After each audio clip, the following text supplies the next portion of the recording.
Olá, muito boa noite a todos. Olá, muito boa noite a todos.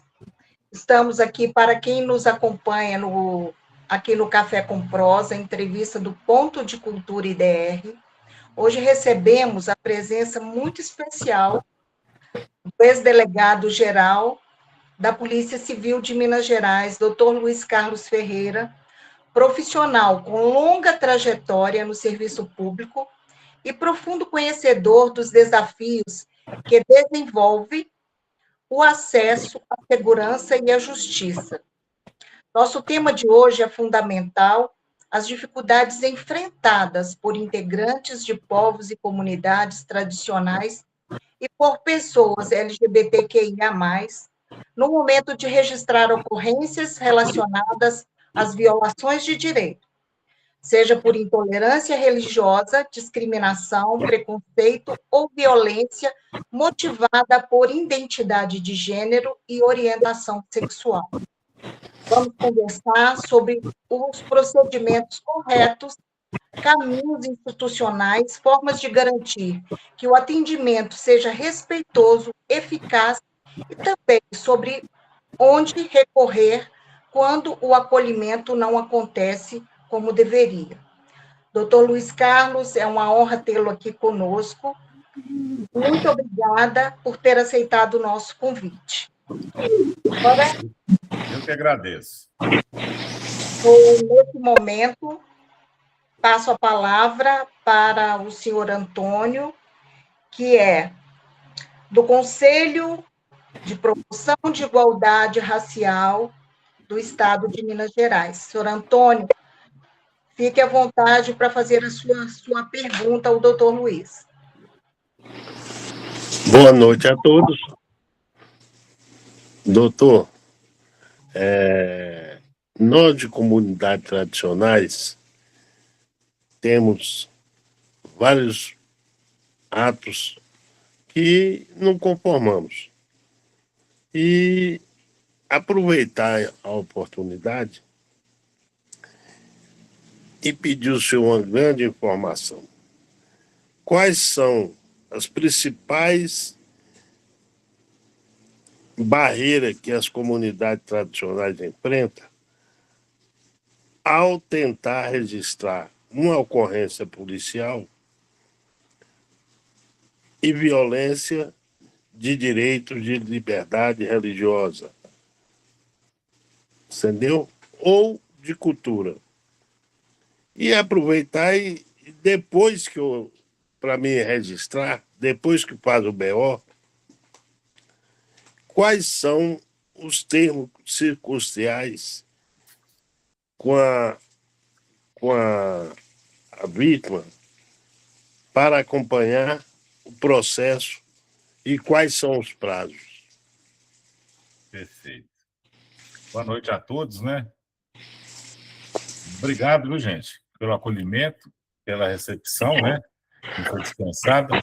Aí, falando aí, o senhor Ariel, com o cacique, o Edson, né? Que a estrutura, só falar da estrutura.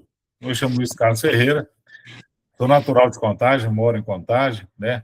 Fui policial civil por 36 anos, 2 meses e 20 dias, né? Entrei no dia 8 de dezembro de 86 e me afastei para aposentar no dia 28 de fevereiro de 2023. Então, tem 3 anos que eu estou aposentado, né?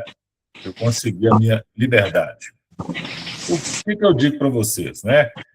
Vou falar da estrutura. Eu comecei com 18 anos, fui detetive, trabalhei no interior, trabalhei aqui e, como delegado de polícia, trabalhei em todas as unidades. Eu trabalhei no norte de Minas, trabalhei em distrito, trabalhei em plantão, trabalhei em presídio e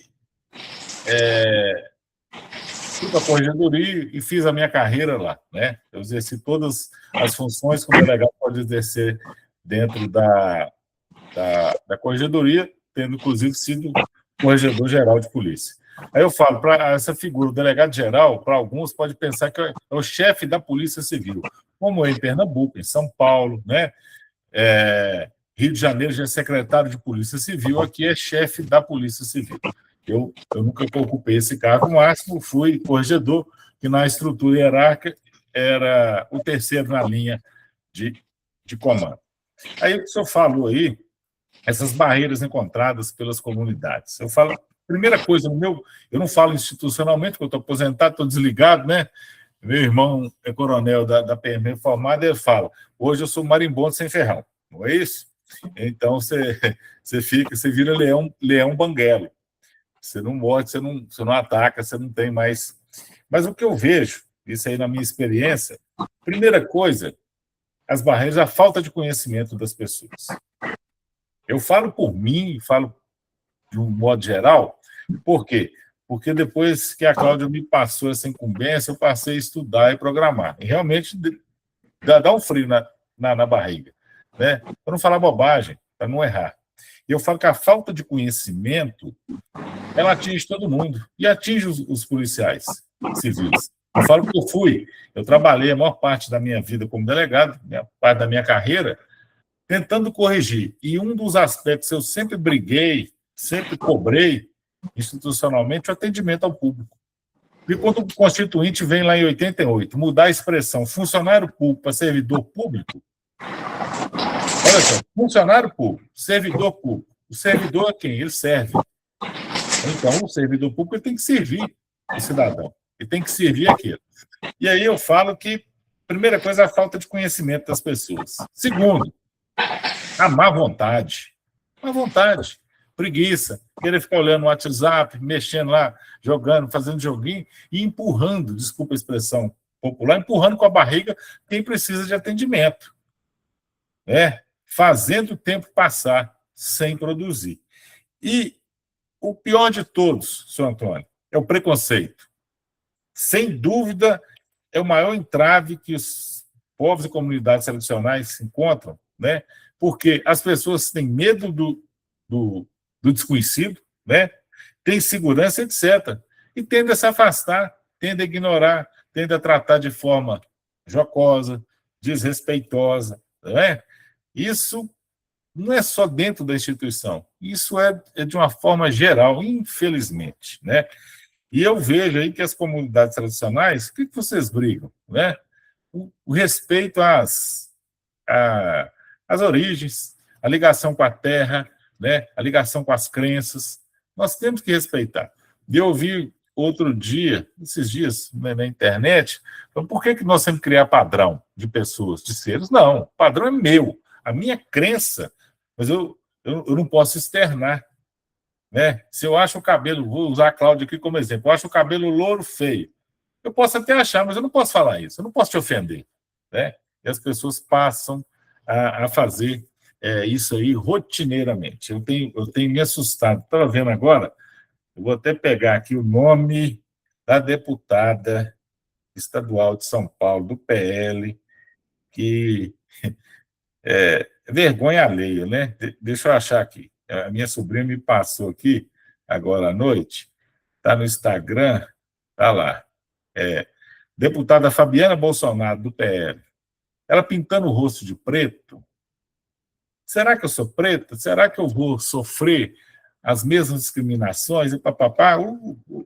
A fala dela em plenário, gente, né? Eu acho que isso fazendo alusão àquela deputada que é presidente de Comissão de Proteção às Mulheres, não é isso? E que é trans. Olha só. Então, o que falta hoje, além disso tudo, o preconceito, falta nas pessoas a empatia. É me colocar no lugar do outro. E é engraçado que eu fui tentar me preparar para conversar com vocês, porque tem mais de 3 anos que eu evito ler coisas jurídicas. Entendeu? Tentei advogar com um amigo meu, não é minha praia, então hoje eu dedico a família à leitura, a cuidar da minha saúde. Então hoje eu leio, por exemplo, comecei a ler um livro e recomendo, viu? Defeito de cor. A autora traz ali a gente desde da captura na África. Eu estou ali na página 150, são 900 páginas. Ela ser trazida no porão do navio e tal. Então, assim, é uma coisa que você tem que enxergar, que a gente não enxerga. Então, hoje, eu sou muito afeto a essas causas, a esse tipo de leitura, né? Então, não sei se consegui atender a sua expectativa, é isso, Antônio? Mas eu acho que o preconceito, a má vontade, né? E, principal, não se colocar no lugar do outro. Porque o servidor, eu acho que você tem que ter... lidar com crime, apuração de crime, não é fácil. Eu passei a maior parte da minha vida investigando, dando parecer, presidindo processo administrativo contra colega, né? Então eu falo, se você quiser alguma coisa na Polícia Civil de Minas, usando meu nome, você vai fechar portas, né? Que eu falava que a gente era desmancha bolinho. Essa que entrou aí é minha irmã, eu mandei o link para ela, entendeu? Ei, Viviane. E aí, o que eu falo? É difícil. Você tem que ser duro na hora de fazer uma abordagem, na hora de entrar dentro de uma favela, né? Na hora de fazer uma prisão do bandido perigoso, mas você não tem que usar essa mesma energia para atender aquele que procura a unidade, né? E lógico, não, você não vai prejulgar. Não, não é prejulgar, você vai ter cautela. Lógico, quem trabalha com isso, ele desconfia, ele quer ver se aquilo realmente é verdade, que ele busca a verdade. A função da investigação policial é buscar a verdade real, que seja, isso no direito processual é o que realmente ocorreu, né? Tanto é que se a pessoa não se defender, que as pessoas não entendem, lá no processo, mas o advogado vai defender o bandido, por quê? É a verdade real. Ele é obrigado, o juiz, quem julga, é obrigado a nomear um defensor para aquela pessoa ser defendida. É diferente numa ação de indenização, uma ação de, seja lá da área civil, se eu não me defendi, eu vou ser condenado a revelia e quem entrou com a ação vai obter a sua pretensão, né? Mas eu acho que o que atrapalha mais é isso aí, o preconceito, o desconhecimento e a falta de empatia, que hoje graça no nosso meio. Infelizmente, eu vejo cada vez mais as pessoas com dificuldade de se colocar no lugar do outro, né? Eu falo que é um exercício diário. Eu faço esse exercício diário. Desde a hora que você põe o pé para fora de casa, que você começa a dirigir, você não cair na armadilha de discutir no trânsito.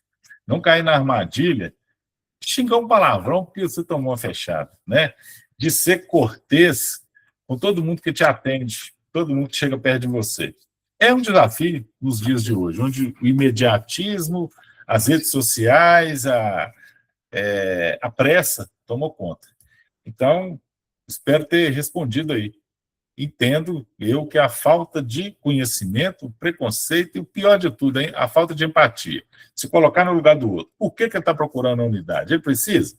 Né? Se colocar no lugar dele, então, é por aí. Muito bem, doutor Luiz. Bem colocadas as palavras. Bom, agora vamos passar. O senhor tem mais alguma pergunta, senhor Antônio? Seu microfone está fechado.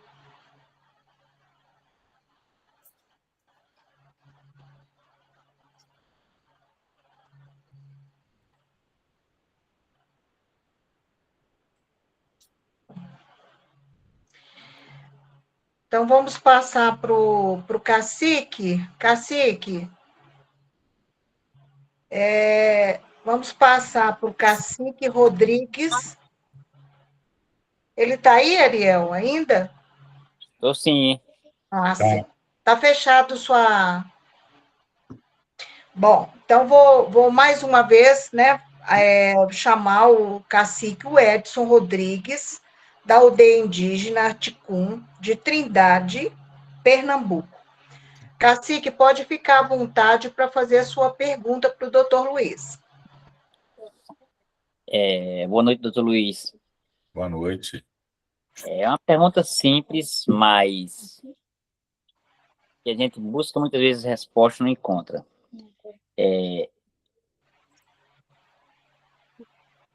Quando a gente temos a nossa crença e a nossa religião, que muitas vezes, ao a gente apresentar em alguns pontos que as pessoas tentam que a gente não apresente ali um ritual de toré, como uma cura de Jurema, porque tratam como crença de matriz de candomblé, essas coisas, e discriminam a gente. A gente tem como buscar um auxílio que possa garantir que a gente possa preservar a nossa cultura dentro do nosso território? Tem sim. Eu falo que a legislação, né? Então, vendo aí, as comunidades tradicionais são 28, né? Tipos reconhecidas, né? No Brasil. Você vê, é uma gama, né? E é um número expressivo de pessoas, de população. Então, você vê aqui desde os pantaneiros, os pescadores artesanais e por aí vai. Né? Eu vejo que, muitas vezes, a legislação ela não é cumprida, não é observada. Então, o que o Código Penal fala? Né? Crimes contra a liberdade religiosa, né? Vem lá no artigo 208 lá do Código Penal. Eu vou pedir licença para ler. Escarnecer de alguém publicamente por motivo de crença ou de função religiosa. Impedir ou perturbar cerimônia ou prática de culto religioso. Vilipendiar publicamente ato ou objeto de culto religioso. Então, culto religioso são todas as denominações religiosas. Detenção de 1 mês a 1 ano ou multa. A pena é baixa. Né? Se há emprego de violência, a pena é aumentada de 1/3 sem prejuízo da correspondente violência. Então, teve uma lesão grave, você vai aumentar a pena e aí, na hora de aplicar, ainda vai dessa aí. Aí vamos falar, o que é escarnecer de alguém publicamente? É zombar, ridicularizar, menosprezar, né? Por motivo de crença ou função religiosa. Isso está tipificado. Isso é ilícito penal, isso é crime, né? Impedir ou perturbar a cerimônia. Ninguém pode impedir, né? A Constituição ela vem trazer uma coisa muito bonita que eu acho interessantíssima. O Estado é laico, ou seja, o Estado não tem religião. Nenhuma denominação religiosa pode impor nada ao Estado. O Estado é laico. E a liberdade religiosa é uma garantia individual de cada um, prevista no texto constitucional. Então, tem que buscar, sim, cacique, né? Noticiar o fato à polícia e vilipendiar o ato, né? É desrespeitar, viltar, ultrajar. E aí essa intolerância, né, também, né, e discriminação, pode caracterizar lá também, se não tiver isso aí, dependendo do ato, como o legislador ele não contempla todas essas comunidades, então o Supremo Tribunal Federal, 2019, vem então pacificar que utilize-se a lei de racismo, no caso da intolerância religiosa, considerada crime, podendo ser equiparada ao racismo, né? Quando promove preconceito de ódio ou crença com penalidade que inclui reclusão. Aí a pena já é mais alta. Aí sim, não é termo circunstanciado de ocorrência, é inquérito policial. Mas aí nós vamos fazer como? Aí, como o legislador, ele não contemplou todas essas comunidades, então o Supremo foi extradado, o Judiciário falou, não, peraí, nós vamos aplicar, então, a lei de racismo. Então, qualquer preconceito dessa natureza, tem uma legislação. Temos que noticiar, né, buscar apoio na mídia também, buscar apoio na opinião pública e noticiar, pedir providência, porque é terminantemente proibido, pela legislação, impedir o senhor de realizar qualquer ato religioso da sua crença, viu, cacique? Isso é impeditivo, isso não pode haver nenhum impeditivo nesse sentido. Muito bem. Ok. Outra coisa que eu poderia fazer para o senhor, pode ser? Não me chama de senhor, não, chama de você, fica mais bonito. Veja, recentemente, a nossa comunidade ela sofreu alvo de ataque de tiros e fogo. E eu, com áudios gravados da pessoa que ameaçou, fiz um boletim de ocorrência na civil. Porém, a pessoa que estava na hora lá e fazendo o boletim, ele não entendeu como uma ameaça. E registrou como simples ocorrido. Mas foram botados fogo nas casas e foram atirados nas placas. E essa pessoa deixou gravar em áudio que tinha e de um jeito ou do outro tirar a gente do local. E a pessoa não entendeu como ameaça, entendeu como uma conversa.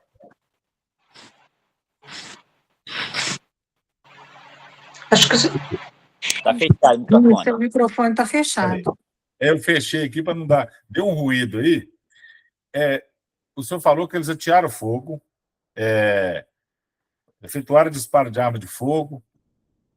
A ameaça, né, ela não caracteriza apenas um ato.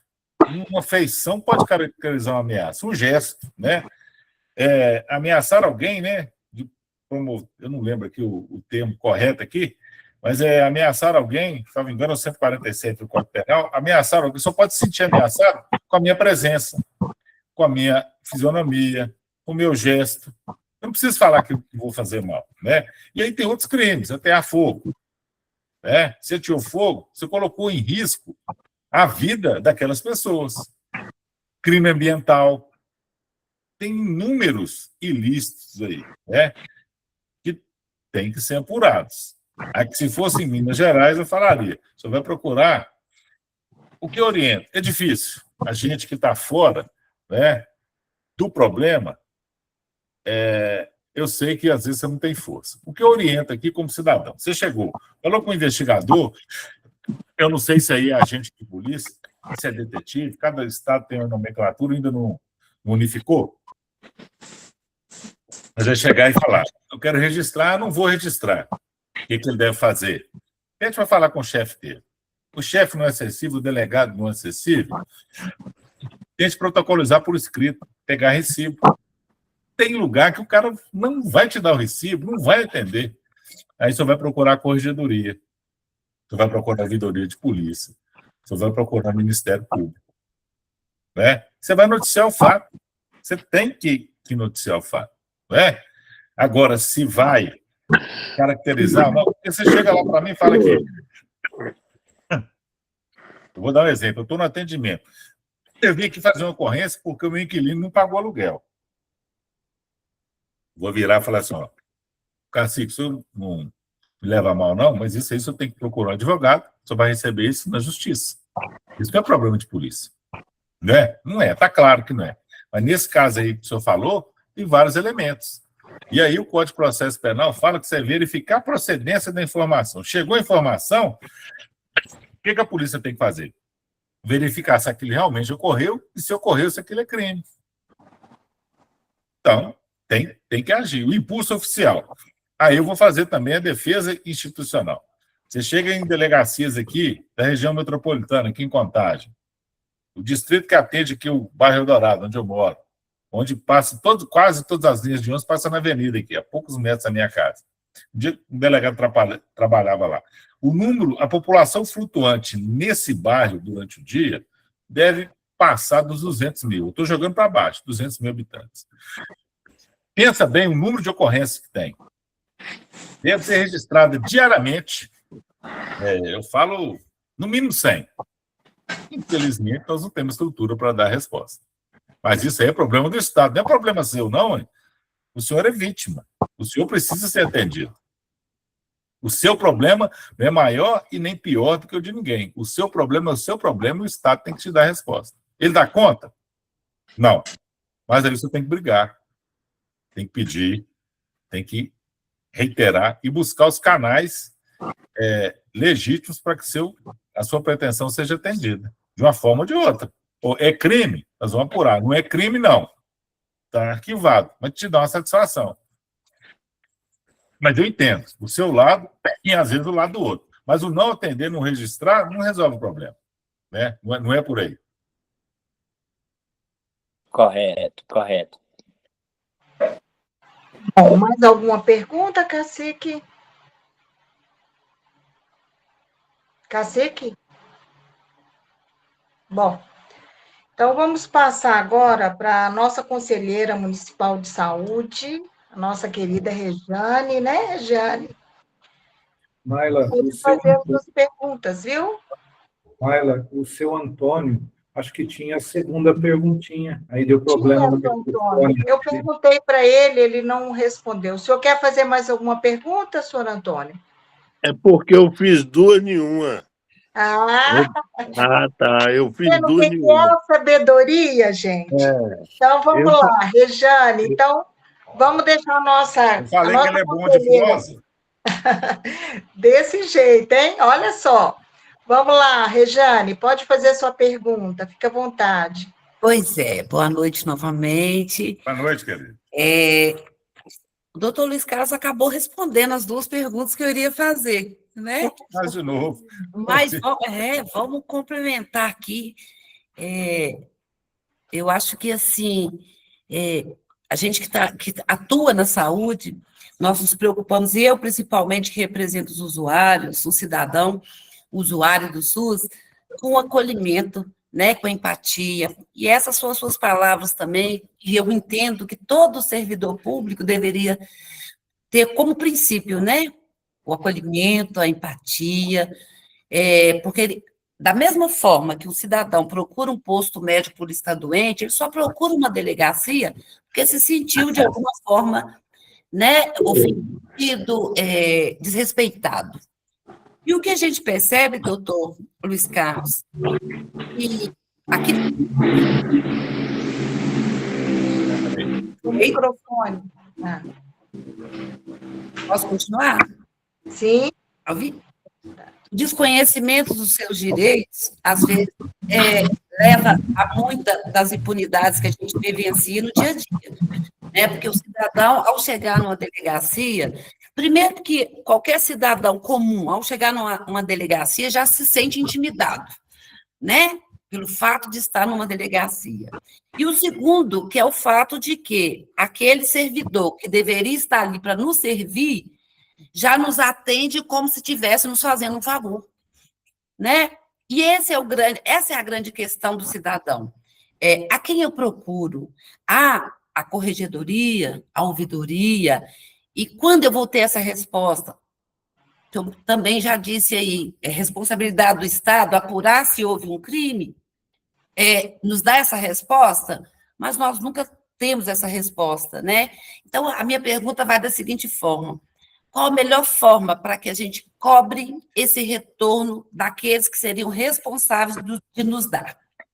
Olha, eu falo que é o seguinte, como eu trabalhei na linha de frente, então, por exemplo, se eu estivesse de plantão na corregedoria, se eu chegasse lá, eu tentei fazer uma ocorrência ali, teve um problema, eu criei um sistema, eu falo, você quer resolver seu problema. E aí, não é nada pessoal com o servidor lá. Você quer registrar, você quer saber. Eu tinha o hábito de, ou eu telefonar, ou pedir o chefe de equipe que telefonasse para a delegacia, e eu, com jeito, virar fulano. Você tá bom? Tem Luiz Carlos, delegado da corregedoria? Olha, eu estou com a Rejane aqui, Rejane Rocha Santos, ela esteve aí para saber do andamento de uma ocorrência. Eu conversava com você antes. Ô, Rejane, eu vou ligar lá. Pode? Ô, fulano, quem que está falando? Ah, fulano de tal. Você está bom? Luiz Carlos, delegado da corregedoria, eu estou com a Rejane aqui. Ela veio tirar uma dúvida. Eu não te queimava, eu falo que você foi reclamar. Ela veio aqui tirar uma dúvida, que ela está querendo saber o andamento de uma ocorrência e tal, papapá. Tem gente, quem pode atendê-la aí? Eu estou pedindo para ela retornar aí agora. Se é longe, amanhã, né? E que hora pode atender? E eu passava o meu contato. Ô, Rejane, você quer registrar, nós vamos registrar. Não estava prevaricando, não é preguiça, não, tá, gente? Mas eu queria ver o seu problema resolvido. E aí, investido na autoridade correcional, eu atendia. Falei, você me liga se deu certo. Se não vem, você volta aqui. Nós vamos aí vinha sangue no olho. Mas, infelizmente, isso ocorre. É o que eu falei. Se embrutece, né? Eu já trabalhei com preso, já peguei rebelião,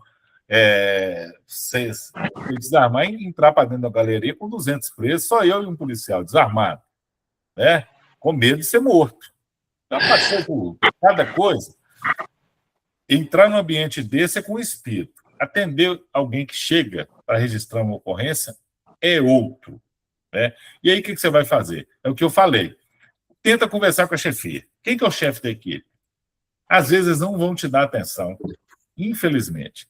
Pede para falar com o delegado. O delegado não vai querer te atender, eles não vão te passar. Você vai procurar a corregedoria.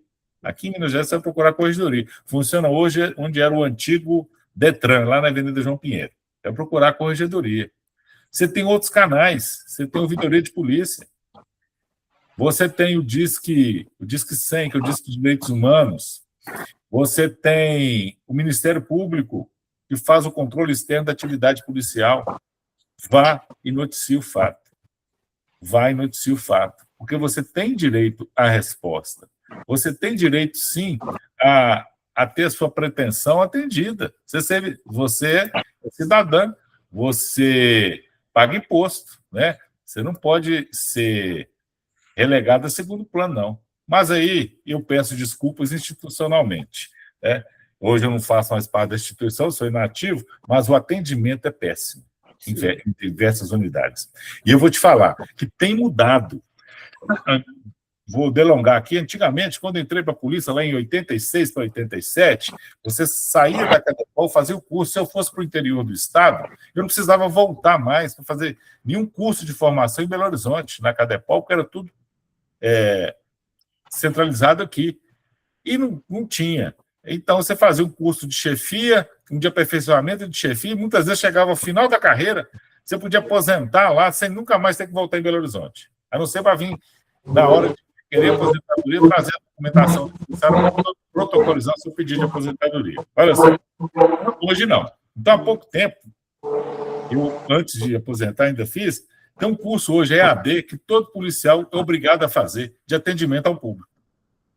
Eu falo que isso é um marco, né? E o ex-chefe de polícia, eu ainda estava na ativa, me obrigou compulsoriamente. Aí eu via gente da minha época, da época da Idade da Pedra, que não sabe mexer no computador, que não tinha habilidade de entrar no sistema da polícia, da Cadepol, entrar lá e fazer o curso. Mas eram matriculados ex officio, ou seja, ele não era facultativo ao servidor. E ainda continua. Eu falo que aí eu dei aula na Cadepol por mais de 20 anos, e eu sempre falava, gente, atendimento ao público é importante. Então, eu falo que é uma iniciativa da administração concorrer. E quando a Cláudia me falou para participar, que eu liguei para uma amiga minha que trabalha na academia, ainda tem o curso? Tem, e está sendo convocado em boletim. E quando ele não faz o curso, ele se recusa, é mandado para a corregedoria, para apurar por que ele não fez. Aí eu já vi colega que não tem habilidade, não consegue mexer, então pede alguém para ajudar. Você tem que fazer. Senão você vai responder disciplinarmente por isso. E eu acho correto. Porque você tem que preparar o cidadão. Mas, infelizmente, existe receita de perfeição. E aí eu falo que na minha atividade correcional, eu já tive alguns constrangimentos de ter que prender em flagrante, cara que foi meu aluno. Assim, eu fiquei lá durante meses e a minha disciplina eu tinha aula todo dia. E eu trazia para a parte prática, eu dava aula de interrogatório, de investigação, e eu trazia para a parte prática, e depois eu sempre falava, tá na corregedoria, tá lá muito tempo, não faz coisa errada e tal. Eu chego com o cara tomando dinheiro dos outros, segurando documento, sabe? E eu lembro que foi, aí eu falo para você, eu, experimentado, tá? Velho de casa, tinha um escrivão comigo, já mais era também, ele não teve, o semblante dele é como se ele tivesse uma festa. E ele mesmo me conhecendo, eu olhei, falei, você, quando eles chegaram com ele preso, né? Você? Eu me surpreendi. Eu fiquei constrangido. Ele não. Então, infelizmente, aí eu vou fazer uma defesa institucional. Por que tem um mau servidor? Eu brincava com os colegas que eu tenho a fórmula para a polícia perfeita. Nós vamos falar como? Fazer um convênio com a NASA. Com a NASA, com qualquer estação espacial. Aí você pega a criança, recém-nascida, espera acabar de amamentar, leva ela para essa base espacial e você chega lá e você vai dar para ela instrução, alimentação, você vai colocá-la para fazer atividade física, conhecimento, e quando ela estiver na fase adulta, você volta. Você, esse pessoal da base, você traz para a terra, você vai ser sargento, você vai ser soldado, você vai ser escrivão, você vai ser delegado. Esse servidor vai ser perfeito. Aí você me fala, Regina, por que ele vai ser perfeito? Ele não teve influência da nossa sociedade. Porque as pessoas que são recrutadas, elas vêm de onde? Da sociedade. Né? Elas foram recrutadas na sociedade. Então, eu vejo nessas mazelas profissionais, eu vejo a mazela da sociedade. Infelizmente. Tá? Mas o recurso é esse, correr atrás desses órgãos, dessas unidades que vão cobrar uma providência. E aí, às vezes, você falou, às vezes você realmente não tem resposta. A ouvidoria de polícia te dá resposta. Eu sempre que eu era cobrado, eu era subcorregedor-geral, era corregedor, ficava doido cobrando, porque eles mandavam lá, por exemplo, eu dar a resposta a 300 expedientes. Eu sei que o Disque Denúncia, quando você faz, em algumas situações, quando você faz a denúncia anônima, aí você não consegue saber o andamento. Mas quando você se identifica, sim. E aí eu falo, tem situação que você não pode se identificar? Tem, você corre risco. Você corre risco de quem você está denunciando, você está sendo ameaçado, e corre risco também do policial fazer alguma coisa com você. Né? Eu tenho que ser sincero. É possível? As pessoas falam, qual garantia que você me dá? Eu falei, não tem para mim, eu já fui ameaçado mais de uma vez. Eu não tenho garantia para mim, eu não posso te dar garantia. Mas eu falo que é o seguinte, juntar provas e sempre pedir providência. Não deixe de correr atrás. Não deixe de correr atrás. Porque eu sempre brincava com meus alunos, principalmente delegados, eu falava, gente, aquela pessoa que é mais articulada que está cobrando, atende ela logo. Eu falo assim, mas por que atende ela logo? Você não está achando que ela está te incomodando? Livra dela, dá resposta. Olha só que coisa boa. Né? Você está lá todo dia. Se você está todo dia, você está correndo. Eu tinha que atender todo mundo. Mas eu não estou aguentando ver a Regiane aqui, não. Todo dia ela vem me pedir, saber, deixa eu atender a Regiane logo. Você não vai querer me ver mais, olha só. Então eu brincava com ela, uma coisa. Resolve o problema dela que ela não vai mais te procurar. Não pode não ser uma forma muito ortodoxa, não, tá? Mas é uma forma de você resolver o problema. Tá joia? Muito bom. Bom, mais alguma pergunta, Regiane? Não, está tranquilo. Ele já havia até respondido, né? Antes, e aí eu só queria estar complementando, porque eu acho que é muito importante a gente estar levando ao cidadão o conhecimento dos seus direitos para garantir essas respostas aí, né? Esses retornos tão necessários para a gente no dia a dia. Muito obrigada. Tá.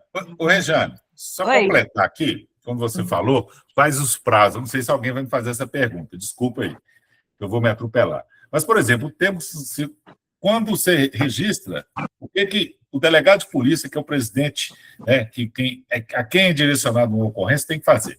Você tem que verificar a procedência da informação.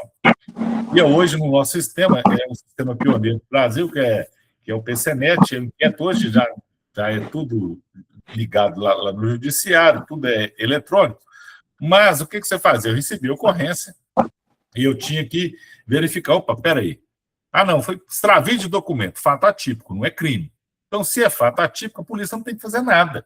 Igual no caso lá do cobrança de aluguel. Eu vou arquivar. Considerando a tipicidade do fato, arquivos. Tem nada que fazer. E o Código de Processo Penal fala que você pode recorrer ao chefe da polícia em toda a burocracia legal, se o seu entendimento não concordar com o meu. Fez isso, o que o delegado tem que deixar? Se ele já tem elemento para lavrar o tempo circunstanciado de ocorrência, ameaça. Chegou lá. Eu te ameaçando, tem testemunho, tem tudo. O Luiz ameaçou a Regiane. A Viviane estava lá como testemunho. O delegado tem que lavrar logo o tempo circunstanciado de ocorrência, já agendar a apresentação no juizado, se não for imediata, né? E normalmente não tem, judiciário não tem esse plantão 24 horas, todo mundo assina o tempo de comparecimento. Vai lá, que é a infração de menor potencial ofensivo. Não deu para fazer isso na hora, o que ele tem que falar? Diligência preliminar. O que é diligência preliminar? Eu vou buscar elementos. Não, a Regiane falou aqui que o senhor Antônio viu, ele estava lá no dia. Então, vamos intimar o senhor Antônio para prestar um depoimento, né? Nós vamos falar, não, a Cláudia, ela tirou uma foto. Vamos atrasar a Cláudia para ver se ela passa essa foto para a gente? Para a gente fazer uma perícia nessa foto, para ver se essa foto não foi adulterada, né? Se o perito fala que é autêntica, né? Que hoje tem IA, tem um monte de coisa. Então, eu vou verificar. Tendo elemento, eu vou instaurar um procedimento. Não tendo, o que eu vou fazer? Vou arquivar. Outro fato, é crime, não é esse de menor potencial ofensivo, né? Eu vou instaurar um inquérito policial por portaria ou por auto de prisão em flagrante delito. Vou instaurar um inquérito policial. E aí, eu vou deflagrar a apuração e, ao final do inquérito, o que eu vou fazer? Eu vou relatar. É o que o Código de Processo fala. indiciando ou não. Quantos inquéritos eu fiz e cheguei ao final da investigação, Regina? Falei, não, a pessoa que foi apontada que ela não cometeu nenhum crime, fato atípico. Não, tem um crime. E já teve situação também de quem noticiou que foi indiciado, não a pessoa, porque era falsidade ideológica. Ela noticiou um fato que ela sabia não existia, deu causa à investigação, eu já tive casos disso. Eu até fui ameaçado por causa disso. Falei, não, gente. Mas eu que noticiei. Você noticiou um fato que você sabia que não existiu. Você mexeu todo com a máquina estatal para prejudicar alguém? Não. Ele vai pagar por isso. Então, busquem isso. Então, o prazo regular para o inquérito parar é 30 dias. Né? Deveria ser, alguns mais ou menos, vai depender do caso concreto, se tiver a legislação. Mas nós não conseguimos. Eu sei que o volume de serviço não é possível, muitas vezes, terminar com a apuração nesse prazo. Né? Às vezes, depende da perícia. Por exemplo, lesão grave. Se causou lesão permanente mais de 30 dias, então já supera os 30 dias. Depois de 30 dias, você tem que mandar a pessoa para fazer outro exame de corpo de delito. Então, ele já acabou. E aí vai a complexidade de cada fato. Né? Mas o prazo seria o razoável. E aí, muitas vezes, aí eu falo que eu já peguei investigação, já demorei com investigação, já saí da unidade, não consegui fechar, porque complexidade, volume de serviço, né, também é justificado. Né? É humanamente impossível dar vazão a toda a demanda que chega. Mas também não pode ser um escudo para que a pessoa pare. Porque tem gente que fala, como eu tenho muito serviço, o que eu faço? Cruzo os braços. Tem muito mesmo, eu não vou dar conta, eu não faço nada. Aí está errado. Né? Aí está errado. Tá joia? Muito bom. Bom, quebrando um pouquinho o protocolo, eu vou pedir a Viviane, né, que chegou aí, para ela fazer algumas considerações, né? Chegamos aí ao final da nossa entrevista. Fique à vontade, Viviane. Boa noite, pessoal. Eu não consegui, né, assistir desde o início. Estava ansiosa por esse momento, porque eu acho que a temática é muito importante, né? Gostei muito da fala da Rejane, no sentido de aproveitar, né, essa oportunidade para que a gente tenha ciência dos direitos que a gente tem, né? Porque muitas das vezes a gente não tem noção, né, do quanto a gente tem de direito e que caminhos percorrer, né? Então, assim, fiquei muito feliz de participar e muito oportuno que venham mais oportunidades aí para a gente agregar, né? Parabéns aí pela iniciativa, viu? Luiz também, fiquei muito orgulhosa aqui Eu sou suspeita, gente, agora aqui eu vou quebrar o protocolo, né? Eu sou suspeita para falar desse meu irmão e fiquei muito feliz com tudo que eu ouvi. Você não vale, não. Não, mas aqui acho que a gente está meio em casa, me senti em casa, viu? Obrigada pela oportunidade. Só tem um detalhe, Viviane, você poderia falar qual é a sua profissão para que todos aqui pudessem ouvir? Eu trabalhei durante 32 anos como professora de português e redação, aposentei em 2023. Sou apaixonada até hoje, né? O que eu sei fazer, nasci para fazer. Então, essas oportunidades aqui de partilha de conhecimento mexem muito comigo, né? Mas toda a vida como educadora. Muito bom. Bom, você quer fazer alguma pergunta, Ariel? Ariel? Eu quero fazer uma pergunta para o doutor Luiz, perguntar se ele está ciente de que nós contamos com ele para dar continuidade desse preâmbulo feito hoje, deste princípio de trabalho de educação social, educação em direitos humanos. Então, a minha pergunta é assim, o senhor sabe o tanto de esperança que temos depositado em pessoas? Aqui eu já falei que estava com frio na barriga, né? Eu falei para o senhor no início, né? Agora gelou. Eu não acho que eu tenho essa capacidade, não. Certo? Como falei com vocês, eu estou desatualizado, não gosto. Eu afastei um pouco do direito, né? Se fosse para advogar, eu não advogaria na área criminal nem na área de corregedoria. Aí você vai falar, não é preconceito? Não é não. Eu trabalhei a minha vida toda buscando prova para mostrar que a pessoa cometeu um crime, correto? E eu não me vejo à vontade para descaracterizar o trabalho da polícia, né, quando prender alguém, quando capturou alguém. Eu não me vejo à vontade. Não critico os colegas que aposentaram e advogam nessa área, mas eu não me sentiria à vontade. E eu não me vi na advocacia realizado. Como policial, me realizei.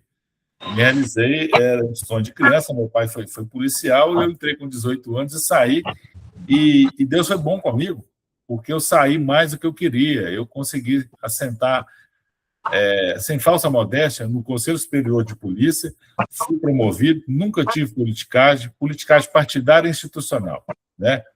Muito antes, pelo contrário. Fiquei para trás muitas vezes por não concordar, nunca puxei saco de ninguém, né? E eu me fiz trabalhando. Então, eu tenho esse orgulho, eu posso falar isso com os meus filhos, não, eu me fiz trabalhando. Se eu falar, você depende de alguém? De Deus, da minha família e das pessoas que sempre me acolheram. Não dependo de ninguém. Nunca pedi nada para ninguém e nunca gostei de dever favor. Porque eu falava com os alunos, falava assim, olha, quem gosta de você de verdade é sua mãe, viu? E ninguém gosta de polícia. As pessoas, às vezes, querem se aproximar de você para ter vantagem. Então, eu sou de poucas amizades por causa disso. Eu não dou chance para ninguém me pedir nada que eu não vou fazer. Eu não peço para ninguém nada que eu não faria. E interessante aqui, que buscando para vocês, a título de conhecimento, a instituição tem buscado a melhoria do atendimento. Eu achei interessante cursos aí que saíram há pouco tempo para policiais. Investigação criminais nos crimes de racismo. Então, é aberto, é EAD. As pessoas hoje que saem da Cadepol, elas têm uma educação continuada. Durante o estágio probatório, elas são obrigadas, elas são matriculadas nos cursos. O estagiário, aquele até 3 anos pegar essa habilidade, ele tem que fazer. Isso é aberto ao público. Então, hoje em dia, o servidor não se aperfeiçoa se ele não quiser. Olha que temos instigantes. Procedimentos e estratégias de atuação na investigação da violência contra a mulher com enfoque na perspectiva de gênero. É o tema de um curso também. Esses cursos, né, tem monitoria, tem avaliação, é uma coisa séria, né? Inclusive acompanhado pelo Ministério de Segurança e Justiça. Investigação cibernética aplicada ao enfrentamento dos crimes de ódio e violência escolar. Ódio e violência escolar. O crime de ódio aqui pega todo mundo hoje, né? As redes sociais estão aí. Atuação da Polícia Judiciária no combate à discriminação em razão da identidade de gênero e ou orientação sexual. Que é a preocupação hoje da sociedade, da gente respeitar as pessoas, né? População LGBTQIA+, direitos e garantias. Olha que interessante. Né? Eu queria até poder estar na ativa aqui como aposentado, não tenho acesso a esses cursos. Eu queria fazer como ouvinte, sem ter que fazer avaliação, porque, para mim, né, eu já não pertenço aos quadros, mas eu queria poder ter acesso a esses cursos, né, que eu peguei agora, que foram cursos recentes e alguns ainda vão acontecer, estão acontecendo. Olha só.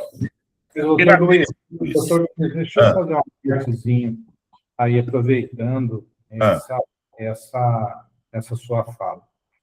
Veja só, essas situações construtivas, né, da capacidade do ser de agir socialmente, que são esses cursos que você tem citado, demonstram o seu apreço pelo servir ao público. Porque se não tivesse afastado das funções de maneira assim, vamos dizer assim, cotidiana, porque nunca se afasta das funções de maneira cívica, então, de maneira cotidiana, você não teria interesse, poderia fazer um curso de mergulho, vai ir lá em Fernando de Noronha, aprender a apneia por tantos... Então, o que é muito importante, no caso que nós estamos tratando, é que os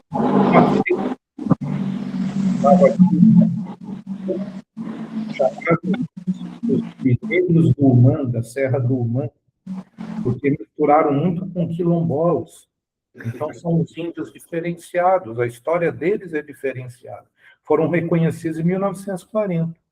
Imagina uma pessoa que esteve na ativa no campo da frente como você esteve, É muito importante, às vezes um conselho seu resolve um tanto de problemas que a pessoa tem arrastado durante muitos anos na vida.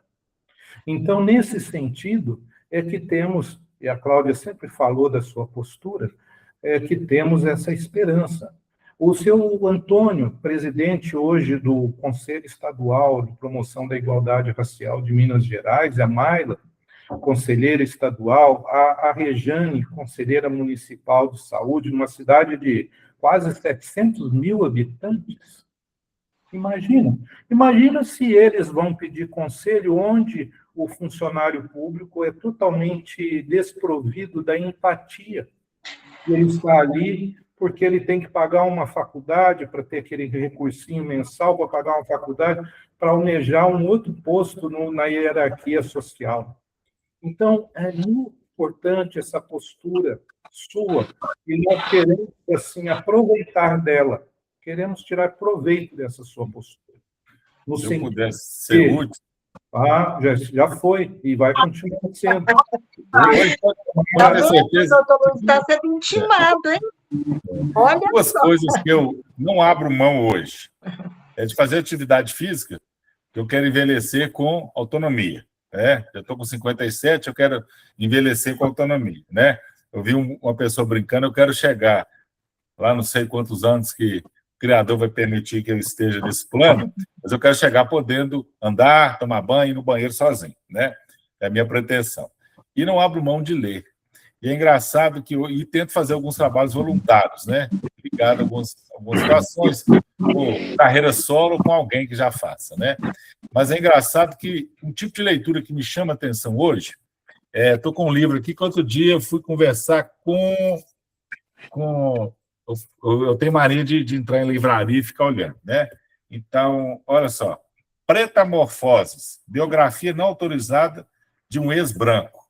O vendedor me convenceu a comprar esse livro, porque ele conta uma pessoa que se transformou, a família não sabia, ele deu um spoilerzinho para mim, né? E ficou preto, e começou a ver as dificuldades dele na convivência, inclusive em família, né?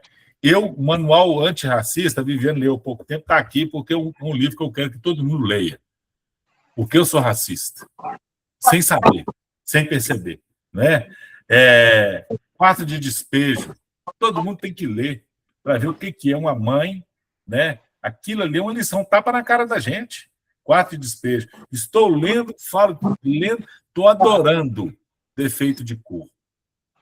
Ela é um livro envolvente, que você vai lendo, vai lendo. Então, eu me sinto, eu visualizo a senzala.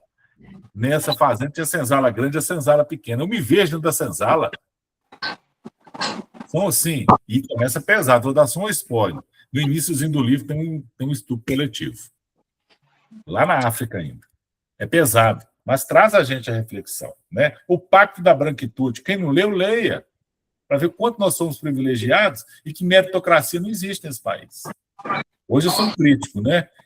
A falar, meritocracia, não tem meritocracia. Eu falei que eu comprei uma bolsa outro dia, essa sacola, você não pegar do supermercado, eu fui aqui perto de casa, no supermercado, eu estava com um sacolinho, chegou um rapaz, ele usou a expressão que ele me quebrou. Eu falei, ele virou, você quer comprar a sacola? Eu falei, senhor jovem, eu não vou comprar, não, que essa sacola você compra, que é retornável no supermercado, eu tenho um monte em casa, cara, eu não vou precisar. Aí ele virou para mim, falou assim, mas que legal, você está correndo atrás, né? Eu não lembro a expressão que ele usou, mas um resumo, ele virou e falou assim, eu não tive as oportunidades que a vida me dá, que a vida te deu e dá para os outros. Ele não falou com essas palavras, mas ele passou essa mensagem para mim. Eu voltei, falei, que me dá uma sacola. Eu vou levar a sacola.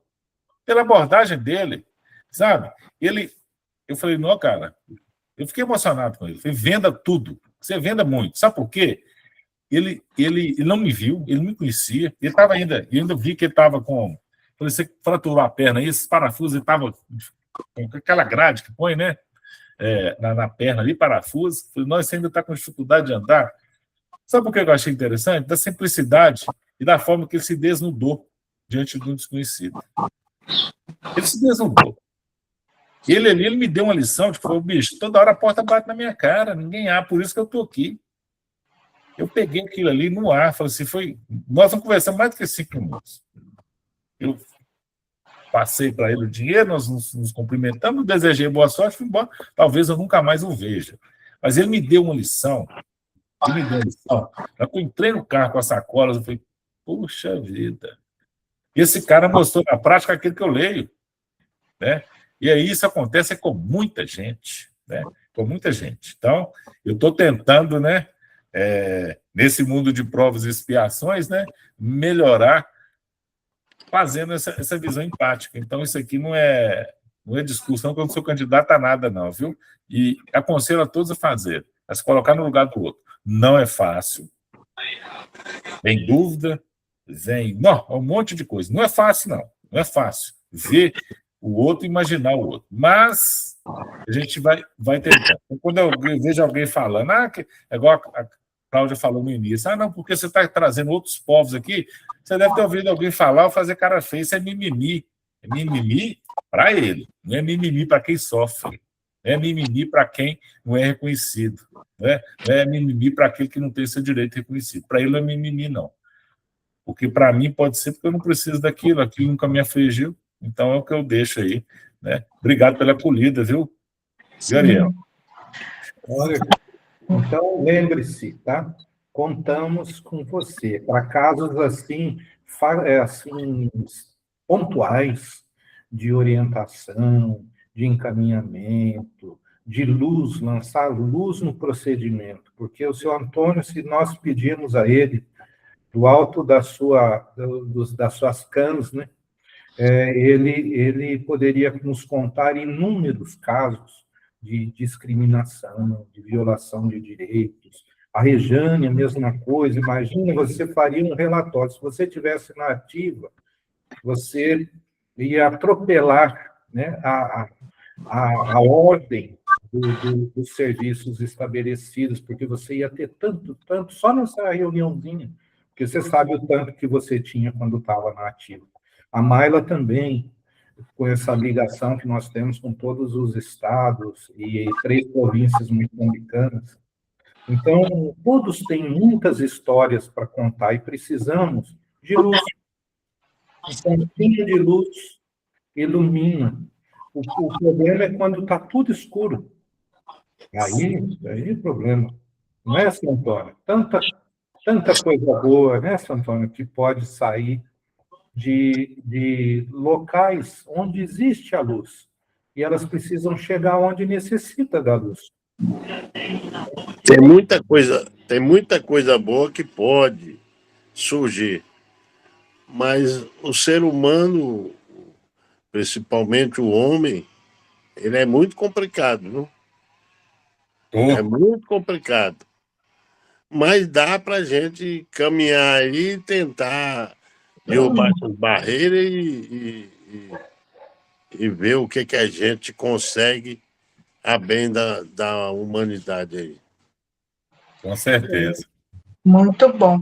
Bom, eu gostaria, né, de só para concluir também, para a gente encerrar esse momento, dizer que nós só precisamos de prestar atenção nos sinais, porque aqueles que se conectam, de fato, para o bem um do outro, esses sim é que vão fazer a diferença nesse mundo.